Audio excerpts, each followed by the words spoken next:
And Erica, when the moment go live, hold on. An error occurred. Wait a moment and then try again. I think we're live, but I just want to know that we're live on LinkedIn. Okay, we are not live on LinkedIn, so hold on a second. Let's try again. What is happening? An error occurred. Wait a moment, then try again. That's really interesting. That's never happened to me. You are live on Facebook. This one, it's just LinkedIn. We're not. That's really weird. Okay, give me a second, Sarah. Yeah. It's always like live, not live. And I don't know if you can see, Dean, if you can see us on LinkedIn, just put something in the chat box. But I don't think you can because it doesn't look like it's connecting to LinkedIn. So I'm just going to try and do something. Erica, okay, yes. We're live. Okay, great. Sorry about that. We were live on Facebook and YouTube, but we weren't live on LinkedIn. And LinkedIn is where we want to be live. So it took us a minute to get on. Technology is never perfect, Sarah. I know. All right. So my name's April Sobral. I am the host of The Positive Effect and the founder of Retail U and a leadership coach. And this week, on The Positive Effect, I'm really happy to have Sarah back to talk to us about burnout and stress and all that good stuff. So if you are back, I can see Dean, you're already in the chat. Thank you so much for coming back. Tag somebody, share this conversation. It's going to be a good one today. It's going to be an essential one today. I mean, they always are, but this is really pertinent now, I think, at this time on the planet where we are and at work. And then if you're new, welcome. We're happy to have you. You can subscribe to the podcast. I will tag everything in this post afterwards.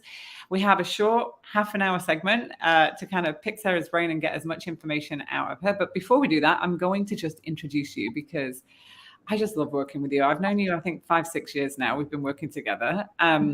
You are the owner of Temple 23, a spiritual wellness center in Winnipeg. You teach across Canada. You work with clients all around the world, and you're the creator and owner of Well From Within, a corporate wellness program.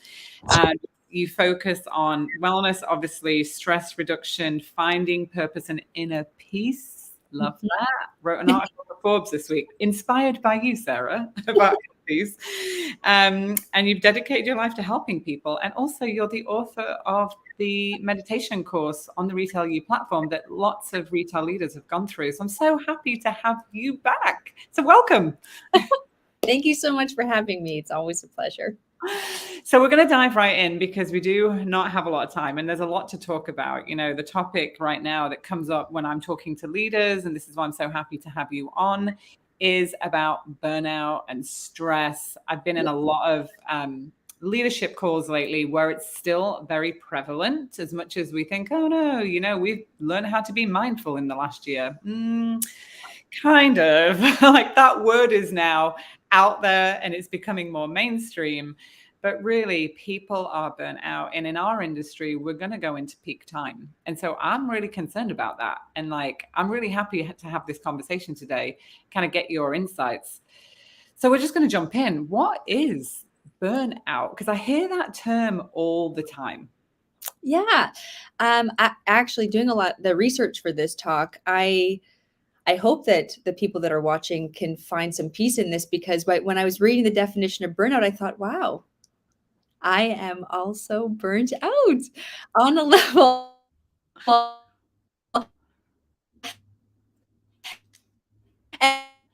And it actually made I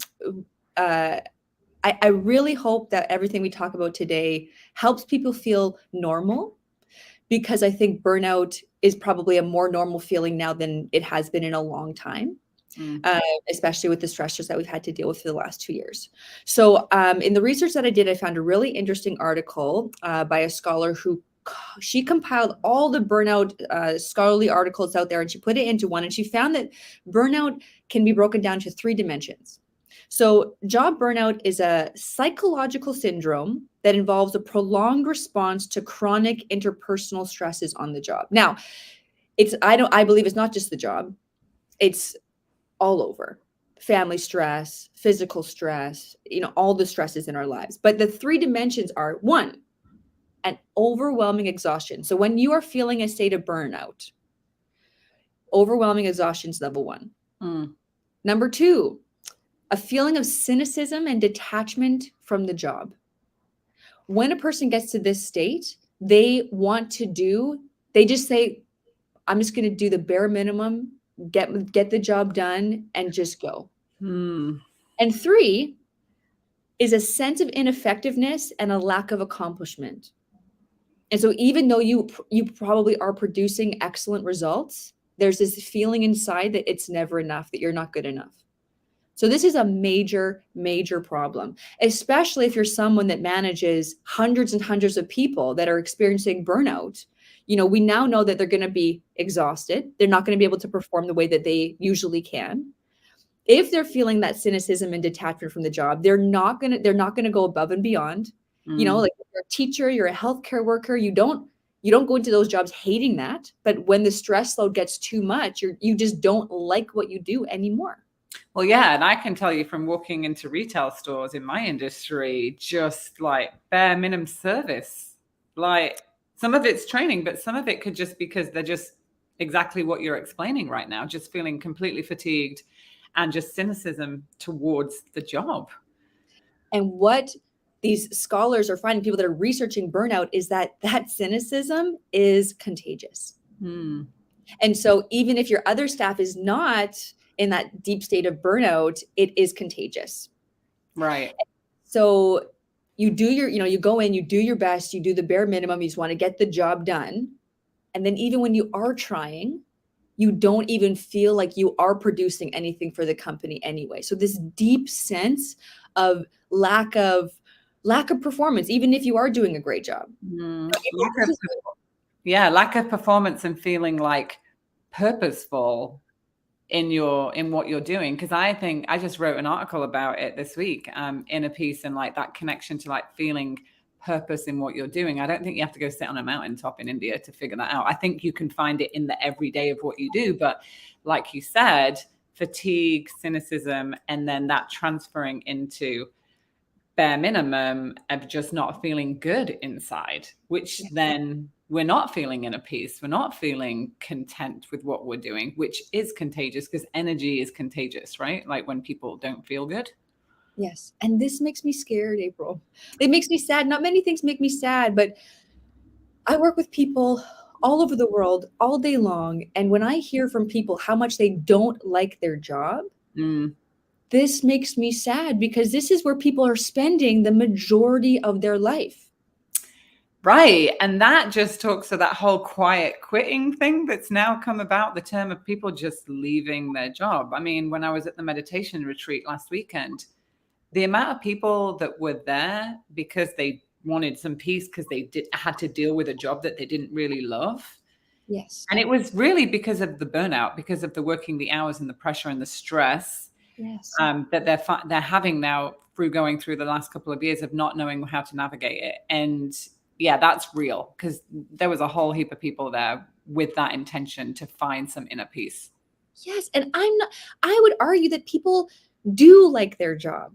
It's just that if you are dealing with an extreme state of burnout and you don't know that you are, that state of cynicism is going to tell you that you don't feel that. You've lost your connection of purpose. And humans are bred for purpose. The fact that we dedicate so many hours of our lives to this, we have to feel purpose in it. Well, and you know what? I did when I was writing the article for Forbes about what this conversation, because you inspired me the other day. I actually did some research on how, like, when you put in Google, what's my purpose, right? And like, it shows like how many people search for that question in the last 50 seconds. Do you know how many people searched that question worldwide? How many? Oh, it was like, I can't even say the number because it had so many zeros on it, but it was something like 98 trillion. Google, how do you say this number? 98 trillion in 0.47 seconds. Okay. Search that question. What is that telling you? Yeah. And then I compared it to like retail training, because retail training, how many people are searching for retail training? And it was something like 1.2 million. And I was like, whoa. I was Yes. like, that's insane. Like, Yes. that's what we're searching for. Yes. And that purpose, it is a deep passion that lives inside of you. You have to know yourself to know your purpose. Right. Unless you're deeply driven by money and God bless you and you can get up every day and just work for that. If you're seeking for deep, meaningful life where you produce purpose, you can do any job in the world. I know men who they're iron workers and they're so dang proud of like walking past buildings that they've created. Like it is astonishing how many hours people dedicate to a job. And if you don't feel like you have produced any purpose, then what is the point? So how do we recognize burnout then, especially in our high performers? How do we recognize it?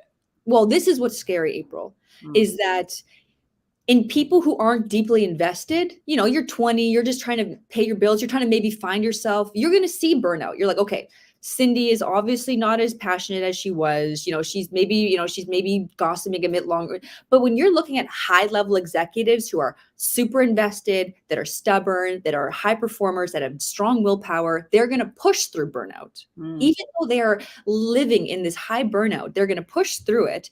And this is going to create deep, lasting physical and mental health problems. Because you cannot deal with stress is a corrosive acid in your body.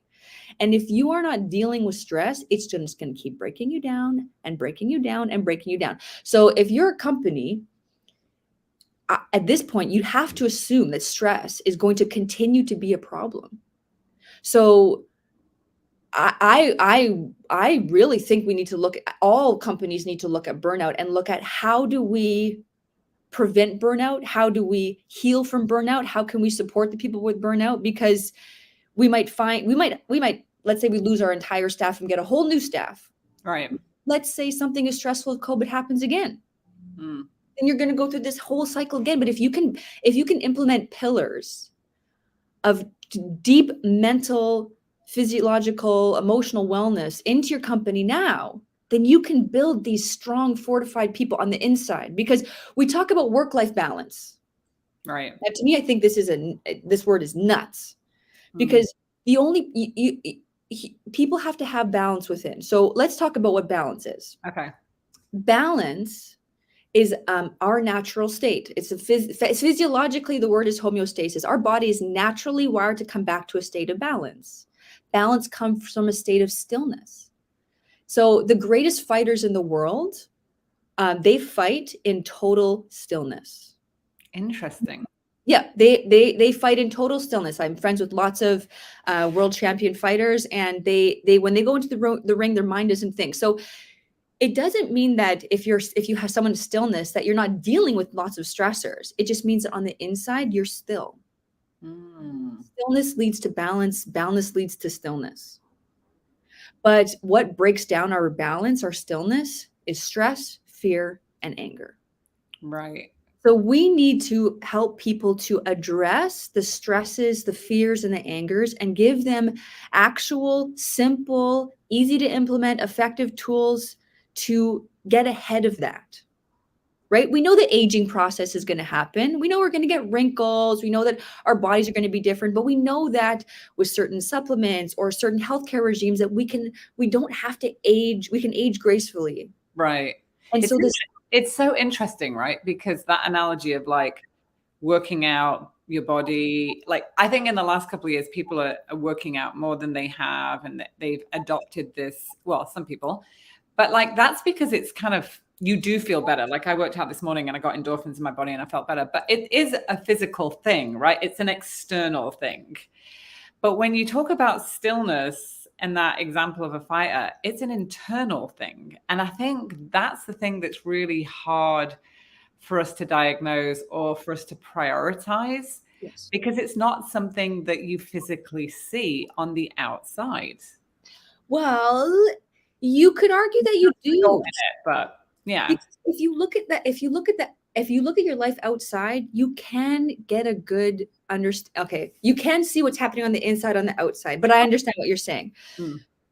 Um, as So some, I balance. struggle from debilitating OC. Like as a super high performer, I had 3 jobs at a time. I was doing my master's. I understand what dealing with a lot of stress looks like. But I had deep anxiety, social anxiety. I was dealing with depression. I had OCD. I was anorexic. Like I can say that when you invest time, money, and energy into your mental wellness, Yeah. You can handle just as much or more stress, but do it gracefully. And it doesn't have to impact your health or your life. Right. Yeah. When I was on the meditation retreat last weekend for 3 days, everybody that was there because it was part of their mental health routine. And they had found it through the pandemic and started some had been meditating for a long time, but some had found it in the last couple of years. Some were there for the first time. And it was literally because of the stress and the anxiety. And this was the solution for them that actually helped them not solve it, but manage it. Yes. Right? Not solve it. Because we're not looking for perfection. And we're always going to have this never ending journey of like dealing with things because there's so much stuff coming at us. It's more about managing it and preventative to not get to that level of exhaustion, cynicism, and the last one that you said. Ineffectiveness, which in a work environment is going to 100% impact your sales, your results, your customers' experience. So it's interesting because when you think about that and that high level picture, if results aren't good right now, yeah, there's got to be supply chain issues. I'm talking retail specifically or traffic issues, but you might want to really think about, do we have a wellness pillars in place? Have we got these practices that were helping people not get to that level? Because that is a hard one to measure from a KPI in our world, but it is hindering your results 100%. Right. And when I consulted many moons ago for, the biggest HVAC company in the world, I think the reason why there aren't these measures is because they don't have these measures in place. When we created the evaluation tools to the program, we saw that the cost of the program was so low compared to the cost of what they were getting. Right. The level of employees that stayed only because the wellness program existed. Like we're talking, like when I calculated numbers and looked at the research, the cost of burnout and what it's cost, the real dollars it's costing companies, it's a staggering amount. And so I've been saying this for almost 20 years. Companies have to take wellness seriously because it is costing them huge amounts of money. And as a business owner, I understand what it's like when someone comes to you and says, like, you should spend this much money. And you're like, what? But after 20 years of research and really studying mindfulness and meditation and stress and workplace burnout, that this is costing people mega dollars. And because of the pandemic, what I've seen in people is that people are way less willing to do the things they don't want to do. If companies don't have in place like opportunities for people to experience joy and inner peace and freedom, they're just going to become entrepreneurs. Like, well, because why not? Now, well, yeah, because you can literally start your own clothing line on Teespring now and publish it on TikTok and probably make a minimum wage. That's correct. Right? Yeah. So I just wanted to take these 4 steps because I think this is helpful for everyone. Yeah. When we are dealing with a chronic state of stress, fear, and anger, which is what we're dealing with, and we all need to, myself included, need to come to the acceptance that I'm still healing from the past 2 years of this enormous stressor that we never had to deal with before. So the first thing that happens when someone deals with stress, fear, and anger is it negatively affects their thoughts, their feelings, and their behavior. So if you're looking to how do I find out if someone has burnout, that's the first stage. How are their thoughts? How are their feelings? How are their behaviors? Now, if someone does not deal with stress, fear, or anger at that point, then someone's going to slowly find themselves distracted, unfocused, and incapable of directing their energy somewhere. If someone does not deal with it then, Now you're in level 3, which means you rarely or never feel well rested. That sucks. That sucks to wake up and just feel already tired. Yeah, 100%. And then level 4, now you continually feel unsettled, unnerved, and uncertain about the future. So this now just becomes your baseline of how you live life.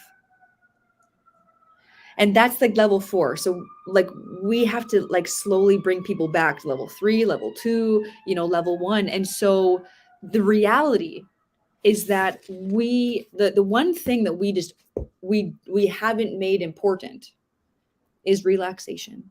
Again, you want to talk about the greatest fighters in the world? They go into a fight relaxed. Their body has to be relaxed. And so we have to prioritize relaxation. You want to have a staff who makes good decisions, who's empowering. Someone has to be in a relaxed state of mind. So that's why the Max Meditation that you and I bring to companies together is, it was created after, Gunny Gunnison, he's my teacher, and, he traveled for 40 years, mainly Tibet and India, learning the arts of meditation. He has a degree in NLP, a degree in psychology, and he took the most effective parts he could find of meditation and he put them in one system. And that's meditation. That's why. So I'd love to hear, your thoughts from the different meditations you've tried. And yeah, I mean, because, I'm always trying different meditations, and this year I've gone deeper into it just because of what you're sharing about burnout and stress and trying to get ahead of it. And as an entrepreneur now, like traveling and stuff like that, it's a bit more hectic. And so I've had a meditation. I had a coach that helped me meditate, held me accountable to it through the month of July. Then I went to a meditation retreat last week, which was in a Buddhist temple, because the only meditation retreats I can find ever are in Buddhist temples. I'm not a Buddhist, but they do that well of getting people together and getting them to kind of disconnect and not become attached to the outcome, right? So that was helpful. But I got to say, I feel like the best meditation that I've sat through and I always come back to is the Max meditation that you created for us on Retail You, because it takes you through this process of NLP, right? Which is relaxing every part of your body. And I've never gone through any other meditation that gets you to just relax your body first. And last weekend, I've got to say, Sarah, when I was sitting on the pillow, right, for 5 hours a day, they were doing a class and then they would be like, okay, we're going to go into meditation. And everybody's got their own style, but I had a hard time actually focusing, getting to that still point without the process of the relaxation technique that's used in the Max meditation at the beginning. Because people always ask me about, what you're asking me. So I just found it really hard. And literally half an hour into it, I was just sitting there, I just feel like I'm just watching paint dry, kind of, which is where a lot of people get to when they're just doing meditation, because they just sit there and put in an app and then, that's it. But it's that relaxation place. If you don't feel refreshed when you've come out of it, then you haven't reached that place of stillness. So for me, Max meditation is really important. And that's why we run the Max Meditation Challenge every December with people on the Retail You platform, because it's the hectic time of the year. So it's the time when, it's not when you want to ignore it. Previous, in our industry, it's peak season, everybody's on the floor, stop everything. And it's just all about the customer. And that's how it should be. But you also now had to prioritize having a wellness program in place and something for relaxation. Right. So to me, Max meditation beats them all out 100%. Mm-hmm. I love it. I've meditated for 20 some years and it's the most effective technique I've ever used. Mm-hmm. Yeah. And so we provide that, yeah. Really want to help people get these tools. But we also, you and I are also rolling out the stress rescue program, which is to help people get a deeper understanding of where are my stressors. I think that's the thing, because I think I'm such a practical person, right? I'm give me something. I'm an operations leader. So it's give me something that I can actually take action on and assess and use. You talked about the assessment of, that program that you had done with that huge HVAC company. And I think that's where people struggle. It's like assessment, recognizing, and then putting the practice in place and making it part of an expectation of somebody's job, that they are spending some time in relaxation versus, oh, it's just a nice to have. And it's funny because I was on a podcast the other day, and Andrew, the host, who's a friend of mine, he said he's now, when he goes to see clients, they're actually doing group meditations at the beginning in meetings, right? And he said it's split 30, 30, 30. There's a 30% are like, this is a bit crazy and hokey, but I'll try it. Then there's a 30% like, this is just nuts. And then there's a 30% that like, oh yeah, I've been doing this and I love it. And it's like really great. So I think it's about also just not being intimidated by it, as well as something that you've never tried, something that you've never done. If you're a leader and you have people in your care, number one, you need to care for yourself, because you can't be a great leader if you're not practicing and looking after yourself for others. There's just no way. And number two, you need to make sure that you take that responsibility on and understand what Sarah's just talked about and how your team are feeling, and actually put that now in your peripheral like vision when you're walking into teams and talking to people and having those conversations. And it's not just this, but it's like you're doing something about it, just like you would if you were asking them to call that client to tell them about the new collection. To me, it's just as important, Yeah. And when we're talking about burnout, it's the simplest task is going to start seeming like the biggest problem in the world. You're going to have major issues with production, like put out. You're going to have major issues with hitting targets. Like, April, I'm always 15 years ahead of everyone else. I always have been.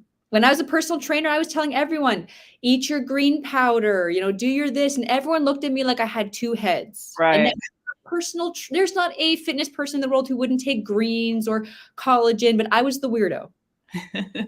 Then I got hired as a corporate consultant at the age of 21, and I created this multi-dimensional wellness program. And this is important.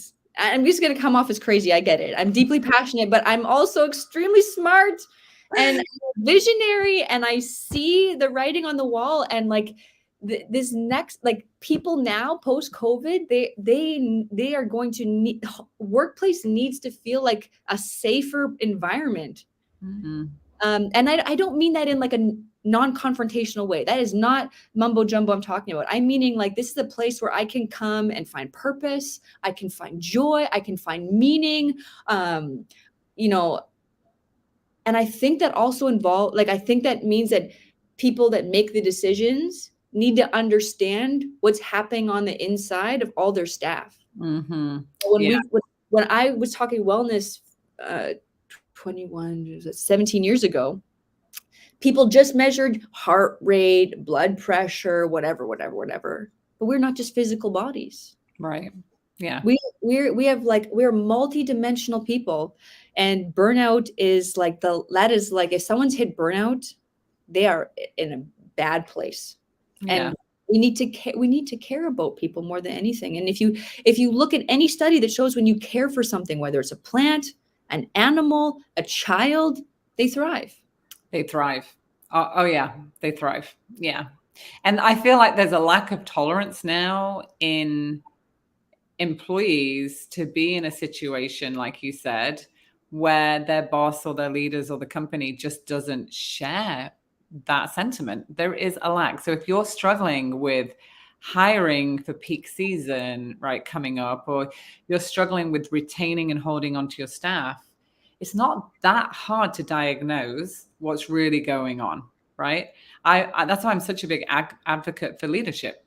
But that's why as well now I think, I can teach you communication skills. I can teach you how to hold people accountable, because that's probably the number one I get asked on, like, how do I make sure that they get this job done and hold them accountable? And there's ways to do that. But also teaching leaders how to recognize burnout, have things in place to mitigate it, and then like to deal with it when it happens, and to share that compassion and empathy. I don't just say empathy, because empathy is a big word that's thrown around a lot, but compassion as well is something that we don't really talk about in leadership. And compassion to me is so important, because if you're not compassionate to people, it's that emotional sense of caring for somebody that they are well overall at the end of the day. It's so true. You can't run a business and not have hard, fast rules of like getting the job done. Yeah. There was no company. Yeah. But if you're going to have if you're going to have all these markers for output, that don't you think that needs to be balanced with markers for input? Yeah. Ooh. Okay. How can you, I got my note. I'm writing that one down. how Markers can you, for output and then markers for input. how Mm. can you produce if you're not putting in? Like, and this is what I'm saying physiologically. Mm-hmm. We have energy, okay? We get that from sleep, from food, whatever. And you can go into a deficit and you can drink your coffee and you can work on your adrenaline and you can pull out on your cortisol. But like at some point, the tank is empty. Yeah. That's burnout. And so if you are not investing in an input, then your output is going to majorly suffer. Yeah. Such a good conversation. Oh man, I've got like so many practical tips and tricks and just insights from talking to you, which I always do. But we are always at time. And I have to go host a panel somewhere. So we're going to start wrapping this up. But Sarah, how can people get hold of you? I know I can put all your links and stuff underneath this post, but I know that you're now launching Stress Rescue, right? And partnering with us so that we can bring it to the retail industry. And it can be done virtual or in person. Yeah. But aside from that, you've got lots of other things going on. So how do people get hold of you? What's the best way to reach you? I think best now I want them to go to Retail U and check out all your awesome stuff. So let's go to Retail U, look at my page, look at the Max Meditation, look at what we offer. It's such a low price point for such a big input. And so, let's start there and then let's book a call, a consultation, and let's talk about how me and April can bring stress reduction to your company. How can we help support you? How can we nurture you so that you can keep doing all the amazing things that you're doing? That's what like lights me up. Mm-hmm. Yeah. And that Max Meditation course is such honestly, it's like, just don't have 4 Starbucks coffees for a week. Yeah, exactly. I love Starbucks. I'm a Starbucks fan, but I'm a matcha drinker. And then invest in yourself and start a meditation routine. And the thing I love about that course specifically is you do have a workbook and you do have like videos that explain the difference between mindfulness and meditation and like what is the difference and how you implement mindfulness in your life and then how you implement meditation. And then you kind of build people up through a 10-minute, a 20-minute and a 30-minute. So it's not so overwhelming. So I highly recommend. I'm going to post the link to the meditation course actually underneath the post. But yeah, and then just get in touch with us. But start with a meditation. I think, I can't speak about that enough. I mean, I just spent 3 days doing it. So let's do it. Like, and that's my ask. Like anyone who's watching, just hire us. I mean, that's just the reality. Like, just do it. Just take a chance. Just get on a phone call and like, let's see how we can help support you because everyone in the company has their roles, and so let us nurture you so that you have more to give. Yeah, brilliant. Okay, I've got to run to a panel to host a conversation with 2 amazing women in business now on the fashion innovation platform. So, but thank you so much. This will be downloaded into a podcast and be published by early next week. So we'll tag everybody in it. But yeah, if you found this helpful, share it with somebody, tag somebody, start a meditation group with a group of retail leaders. Why not on Retail U? And, put wellness as a top priority. And I love that input versus output. So I'm going to challenge everybody today that finds this, to really sit down and reflect on what are your inputs that you're doing for yourself, number one, and then for your team. What does that look like? Right. And then, just consider what practices you have and add meditation, the Max Meditation, it can help. All right. Brilliant. Thank you, Sarah, for your wisdom. We'll chat soon. All right. Bye for now.